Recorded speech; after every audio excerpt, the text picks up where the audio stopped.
और देखिए इस वक्त हम चांदनी चौक में हैं। यहाँ बम धमाके के बाद कल बाजार बंद था, लेकिन आज बाजार खुल चुका है। यहाँ पर चहल पहल भी दिख रही है। आतंकियों की साजिश, आतंकियों के इरादे कितने भी खराब क्यों ना हो, कितने भी नापाक क्यों ना हो, लेकिन देखिए आम आदमी के हौसले के आगे वो सब परास्त हो जाते हैं। देखिए मैं चांदनी चौक का आपको मंजर दिखाता हूँ। इस इलाके में बाजार खुले हुए हैं, चहल कदमी हो रही है। यहाँ पर खरीदार जरूर आज कम है, लेकिन जो चहल पहल है वो धीरे धीरे लौटने लगी है। लोगों के हौसले के आगे ये आतंकवादियों के जो नापाक इरादे हैं वो हारते हुए नजर आ रहे हैं। लोग यहाँ पर खरीदारी करने के लिए निकले हुए हैं और पूरा मार्केट जो है रोज की तरह खुल गया है। लेकिन इस बीच एक और बड़ी खबर आ रही है। ये बड़ी खबर ये आ रही है कि आतंकी उमर मोहम्मद, जिसने लाल किले के नीचे चांदनी चौक के ठीक सामने बम धमाका किया था, उसने 31 अक्टूबर को अपना फोन स्विच ऑफ कर लिया था। माफ कीजिएगा, 31 तारीख को अपना फोन स्विच ऑफ, हाँ 31 अक्टूबर को अपना फोन स्विच ऑफ कर लिया था। और उसके बाद से वो बिना फोन को लोकेशन के फोन को उसने अल्फाला यूनिवर्सिटी में छोड़ दिया था। उसके बिना ही वो इधर उधर घूम रहा था। जाहिर थी उसकी मंशा थी कि उसकी लोकेशन ट्रेस ना की जा सके, लेकिन इसके अलावा वो बिना फोन के क्या अपने हैंडलर के संपर्क में रह सकता है? सवाल यह है कि क्या वो दूसरा फोन भी इस्तेमाल कर रहा था? हमारे सहयोगी मुकेश सिंह सेंगर इस खबर पर ज्यादा जानकारी दे पाएंगे। मुकेश, क्या अपडेट है आपके पास? क्या उसके पास कोई दूसरा फोन भी था उस नंबर के अलावा जो उसने स्विच ऑफ कर लिया था? देखिए, बिल्कुल दिल्ली पुलिस के सूत्रों के मुताबिक जो उमर मोहम्मद है उसने 31 अक्टूबर को अपना फ़ोन जो है बंद कर लिया था। 29 अक्टूबर को उसने i20 गाड़ी परचेज की थी और उसके ठीक 2 दिन बाद उसने अपना फ़ोन बंद कर लिया था। इस बात का अंदेशा है कि शायद वो दूसरा फ़ोन इस्तेमाल कर रहा था और उसने दूसरा सिम कार्ड किसी और के नाम से लिया होगा, ऐसी जानकारी निकलकर सामने आ रही है। क्योंकि बिना फ़ोन के आप ना तो अपने हैंडलर से बात कर सकते हैं और ना ही किसी से संपर्क कर सकते हैं। तो मुकेश, आपको रोक रही हो, इस वक्त की बड़ी खबर आ रही है, इस वक्त की बहुत बड़ी खबर आ रही है। प्रधानमंत्री नरेंद्र मोदी LNJP अस्पताल जा सकते हैं, वहां पर पीड़ितों से, परिजनों से मुलाकात कर सकती है। ये वो लोग हैं जिन्होंने अपनों को खोया है इस हादसे में, इस ब्लास्ट ने, जिसकी गूंज पूरे विश्व में सुनाई दे रही है और जिसके मास्टरमाइंड का पता जल्द ही लग जाएगा। लेकिन उसके साथ साथ LNJP अस्पताल, प्रधानमंत्री नरेंद्र मोदी भूटान के दौरे पर थे और लौटते ही जाएंगे LNJP अस्पताल। वहां जाकर मिलेंगे उन परिजनों से जिन्होंने अपनों को खोया है, क्योंकि देश के प्रधानमंत्री नरेंद्र मोदी जैसे ही भारत पहुंचेंगे। विकास मेरे साथ है। विकास, LNJP अस्पताल जाना और अपनों के, खास तौर से वो लोग जिन्होंने अपनों को खोया है, उनके साथ संवेदना जताना, दोनों प्रधानमंत्री नरेंद्र मोदी का संदेश, एक और आतंकवाद के खिलाफ और दूसरी तरफ देशवासियों के साथ।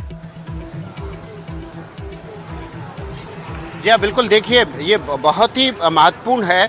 और तब जब वो कल भूटान में थे और आपने भूटान में उनका एक भाषण भी सुना होगा जिसमें उन्होंने कहा था बेहद भारी मन से आए हैं और उन्होंने एक वायदा किया था भूटान के किंग को, उसको निभाना बहुत ज़रूरी था और उसको निभाने के लिए उनका वहाँ पहुँचना बहुत ज़रूरी था और इसीलिए उन्होंने वहाँ कहा था कि बेहद भारी मन से आए। और जब देश लौट रहे हैं तो वो निश्चित तौर पर दिल्ली के इस धमाके में घायल उन परिजनों को LNJP से मुलाकात करेंगे, घायलों से मुलाकात करेंगे, उनको ढांढस बंधाएंगे और देखिए सरकार की तरफ से जो कुछ किया जा सकता है उसका आश्वासन भी उनकी तरफ से दिया जाएगा। तो अब से कुछ देर में प्रधानमंत्री नरेंद्र मोदी LNJP अस्पताल पहुंच सकते हैं, दिल्ली धमाके के घायलों से मुलाकात कर सकते हैं।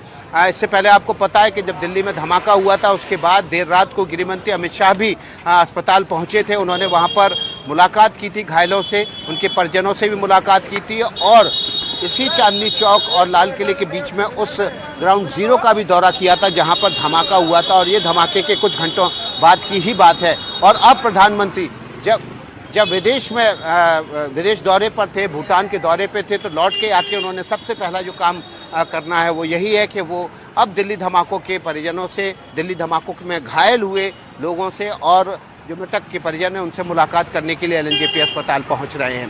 तो इस वक्त की जो बड़ी खबर है वो NDTV पर यह है कि प्रधानमंत्री नरेंद्र मोदी भूटान से लौटने के बाद उनका जो पहला कार्यक्रम है LNJP अस्पताल में है, उनका दौरा है।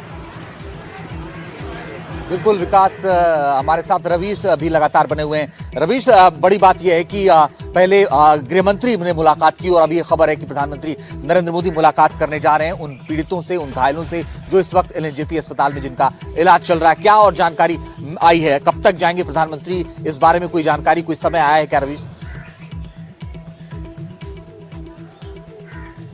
जी देखिए, जिस दिन ये बम धमाका हुआ था उसी दिन रात को एलएनजेपी के कई सारे जो पुलिस के सोर्सेस हैं वो ये बता रहे थे कि यहाँ पर प्रधानमंत्री का दौरा हो सकता है, लेकिन तुरंत जो है गृह मंत्री वहाँ पर पहुंचे।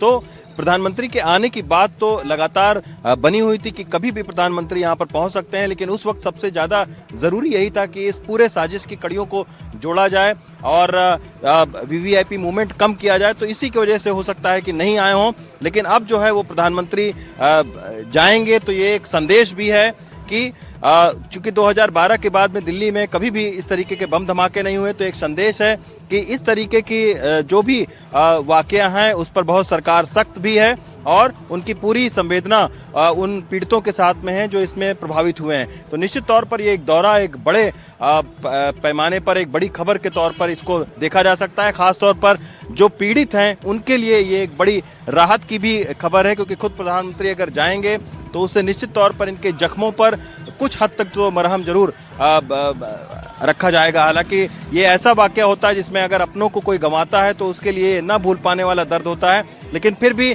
सरकार की कोशिश यही है कि कम से कम जो है उनको उनके जख्मों पर जो है वो उनको ठीक किया जाए और उनको एक तरीके से सहायता पहुंचाई जाए, संवेदना दिखाई ठीक है जाए। रवीश, ठीक है रवीश, आपके पास आएंगे। देखिए वक्त की कमी है, जो भी अपडेट होगा एनडीटीवी पर इस खबर से जुड़ा हुआ वो रवीश के जरिए सबसे पहले आप एनडीटीवी पर हासिल करेंगे। लेकिन आप देखिए इस धमाके के बाद भी लोगों के हौसले ने आतंकियों के इरादों को पानी पिला दिया है। इस चांदनी चौक में आप देखिए चहल पहल रोज की तरह वापस लौट आई है।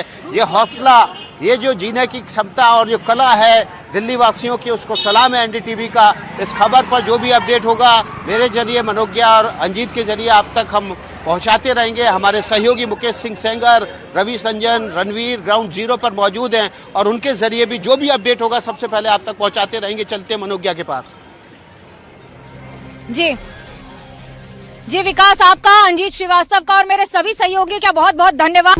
एक और डॉक्टर शोएब उनके भाई का ये कहना और कहीं दूसरी ओर ये कहना कि डॉक्टर परवेज से भी मेरी कोई जान पहचान, या कि 3 साल से कोई बातचीत नहीं है। बड़ी खबर है ये। इस समय एक एक तस्वीर, एक एक तकदीर बताना जरूरी होगा, क्योंकि हर वो कड़ी बहुत महत्वपूर्ण किरदार अदा करती है। डॉक्टर शाहीन, वो चेहरा, डॉक्टर का वो चेहरा जिसे देख देख कर बार बार उनके खुद के परिवार के सदस्यों को यकीन नहीं हो रहा है। भाई का कहना है कि 4 साल से बातचीत नहीं है, लेकिन ये भी यकीन नहीं हो रहा है कि मेरी बहन डॉक्टर शाहीन ऐसा कर सकती है। सुनाते हैं एनडीटीवी की एक्सक्लूसिव बातचीत डॉक्टर शोएब के साथ। आपसे संपर्क में कब तक रही? 4 साल पहले। हाँ, वही तो बात सबको मालूम है भैया। 4 इधर जानकारी जब आपको हुई है कि मीडिया के थ्रू ये बस हाँ बात परवेज तो लखनऊ में ही रहते थे, उनसे सब नहीं पर उनसे भी नहीं था। अच्छा, कल हम लोग उनके घर गए थे तो उनके पड़ोसी बता रहे थे कि वो आते थे, ज्यादा लोगों से संपर्क में नहीं रहते थे और चुपचाप आइसोलेटेड रहते थे। उनका स्वभाव था क्या? आदमी रह रहा है तो क्या शोरगुल मचाएगा? आप खुद ही समझिए। अगर मैं इस घर में रह रहा हूँ तो मेरे घर से तो कोई आवाज नहीं आएगी ना।